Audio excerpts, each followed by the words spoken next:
To'ylarga har kim har xil anaqada boradi, bilasizlarmi? Masalan, kimdir majburiyatdan boradi, kimdir o'yinga tushgani boradi. Menga o'xshagan odam yemoq ichmoqqa boradi. Mana shu tiqib kelsam bo'ldi, men qornimni to'ygizib. Endi shunaqa narsa bor ekan, yosh katta opalarda kelin ko'rgani kelishar ekan. Tayyor podium ekanda, u yerga qizlar yuradi-yu, o'shalardan kelin istab kelishar ekan. Qizlar qo'qib ham qopti ba'zilar to'yga borishga. O'tashni qiziq voqea bo'ldi. Haligi joyda turibman, haligi to'yda markaziy banki bo'ladigan joy bor-ku, bitta baquvvat ovozi ham baland holda o'tiradigan joy. Hali kelgan sevatga qarab, ichidagi narsasiga qarab narsa solib beriladigan joy bor-ku, bilasizlar? Endi yeydigan narsalar hammasi ashidaligi uchun shu yaqinroq joyda turibman, bitta opa oldimda turibdi. Bitta qiz shunday o'tdi.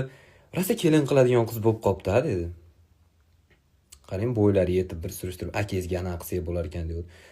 Opa dedim, siz bu to'yda egalariga kim bo'lasiz dedim. Desamki, voy biz ham qarindoshimiz, prosta tak kelib olganimiz yo'q deydi. Kandan chiqsa kelib olaverganga o'xshayapti-da, ash qizni to'y bo'lyapti bugun, opa jicha adash